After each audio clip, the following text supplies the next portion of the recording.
Ties come in a variety of colors, patterns, and textures. And no matter your age or profession, ties provide you with an opportunity to stand out in a crowd. So whether you're dressing for work or a special occasion, a skillfully knotted tie will allow you to make a lasting impression. Oscar Wilde once said that a well-tied tie is the first serious step in life, and he was right.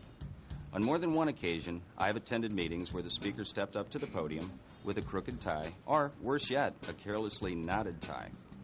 Naturally, my eyes went directly to his neck, concentrating initially on his tie rather than his presentation. And much like women will use a pin or a scarf to accessorize their outfit, you should look at your tie as an artistic accessory. More importantly, consider your choice in knots as the final piece to your wardrobe. After all, you choose a tie to accent your wardrobe. Make sure you accent your tie with the proper knot. There are 5 different tie styles making up the foundation of today's fashion, so let's get started. They are the 4 in hand, the Windsor, the half Windsor, the Shelby, and the bow tie. Now don't laugh. Although it isn't overly popular right now, the bow tie definitely makes a bold statement. Now not everyone has the proper build or personality to wear the bow tie, but you do take notice of the person wearing one, right? Well, we'll get to this in a moment, but first we'll cover one of the more popular knot styles, using a contemporary style tie, the 4 in hand, also known as the simple knot. The 4 in hand knot is the smallest and most precise of knots, dating back to the days of the coach and 4 in England, when the coachmen would tie their ties using this method to prevent them from flying in the wind while they were driving the team. Okay, let's start with the basics. Begin by draping the necktie around the collar with the seam lying along the collar facing in. The wide end of the tie should be on the side of your dominant hand. If you're right-handed, then start on the right.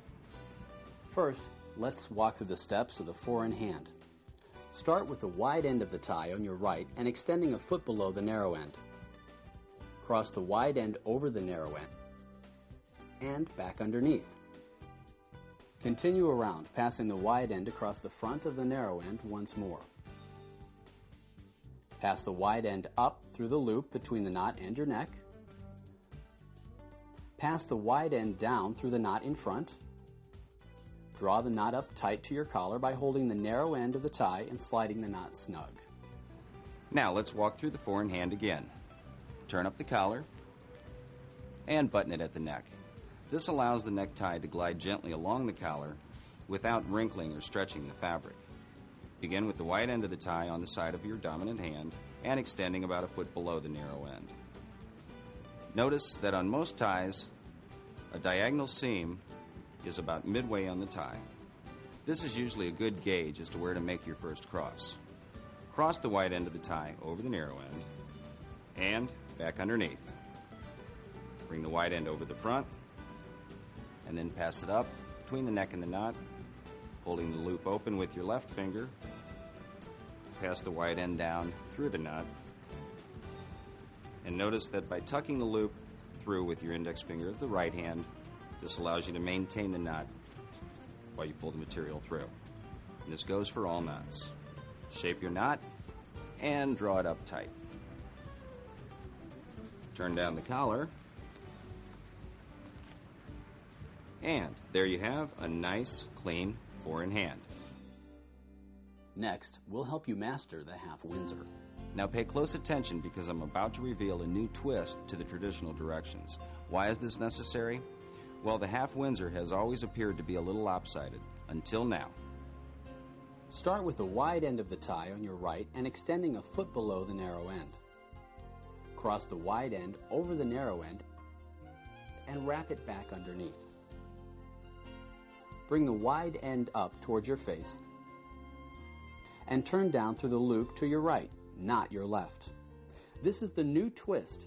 Traditional directions say to go to your left. However, we found that bringing the wide end to your right results in a more symmetrical knot. This allows you to pass the wide end around the front from your right to left. Then, go up between your neck and the knot, and down through the knot in front. Tighten carefully and draw up to the collar to complete the new and improved half Windsor. Now, if you've ever had problems getting your finished tie to hang to the proper length, here's a little trick. Start by letting the wide end hang to twice the length as the narrow end. To check if you've done this properly, draw the wide end up to the edge of the neck. The length of the doubled end should be equal in length to that of the narrow end. Now you'll want to experiment with any new tie though, because there are a number of variables that affect the length of the final tie. The thickness of the material and the length of the tie itself, the thickness of the neck and the length of the torso. Also, knot styles require differing lengths of material, so you'll want to vary the point at which you make your first cross. Now let's step through the half Windsor once more. The wide end of the tie should be on the side of your dominant hand and extending at least a foot below the narrow end. Cross the wide end over the narrow end and back underneath. Bring the broad end up towards you and then down through the loop between your neck and the knot, and sweep the wide end to the right this time, not to the left. This is the new twist. This allows you to bring the broad end from the right across the front to the left, and then bring the broad end up between your neck and the knot, pass it down through the loop, draw your material, and then draw it up tight. And there you have a half Windsor. See how even the two sides are? I should point out that after being tied, the tips of the necktie should touch the waistband of the pants, and the two ends of the tie should either be equal in length or the narrow end a fraction shorter. Remember, the inside of the wide end of the tie has a band into which the narrow end of the tie is tucked to hold it in place. The Windsor. If not done properly, this knot can come out looking very large, bulbous, and unsightly. So pay special attention on this one. It's worth the extra effort. Start with the wide end of the tie on your right and extending a foot below the narrow end. Cross the wide end over the narrow end and bring it up through the loop and down to your left. Next, bring the wide end around behind the narrow end to your right. Bring the wide end up from the front and through the loop coming back down on your right. Then bring the wide end to the left across the narrow end. Turn and pass the wide end up through the loop and complete by slipping the tie down through the knot in front, tighten, and draw up comfortably to the collar. Most standard neckties come in lengths from 58 to 60 inches. Taller men, or those of you who choose to wear a Windsor knot, which requires the most length of material, will require a somewhat longer tie. Now, let's step through the Windsor once more, slowly. Take the wide end over the narrow end, and up and around the narrow end on the left, crossing underneath. Bring the wide end up and towards you, down through the loop between your neck and the knot on the right. This forms the V. Now, bring the broad end from the right across the front of the knot to the left, and bring the knot up between your neck and the knot. Tuck it down through the loop in the front of the knot, shape and form, and draw it up. There you have a full Windsor. When properly tied, it should have a nice clean dimple like this. Bow ties.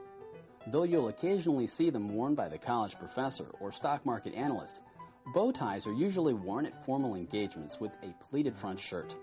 They make a unique fashion statement, and depending upon the setting, they give a man a suave or intellectually professional look. The general rule of thumb is that the bow tie should never be broader than the widest part of the neck and should not extend beyond the outside points of the collar. Start with the end in your left hand, 1.5 inches below that in your right hand. Cross the longer end over the shorter end and pass up through the loop. It's important to make sure the tie is snug against your collar at this point. Form the front loop of the bow by doubling up the right side and placing it across the collar points. Hold this front loop with the thumb and forefinger of your left hand. Drop the long end down over the front. Using your forefinger, push the hanging end of the tie up behind the loop in front. and poke the resulting loop through the knot behind the front loop as shown. Even the ends and tighten. It's really not as complicated as it looks. Here, let me show you. Begin with the left side, 1.5 inches longer than the right side. Cross the long side over the sharp and up underneath. Now, here's a little trick. Tighten at the neck and be sure to even up the two ends. Now, draw the lower portion up and double it over on itself. Now sweep the top end over the front and then poke in from behind. Draw it through. Turn down your collar.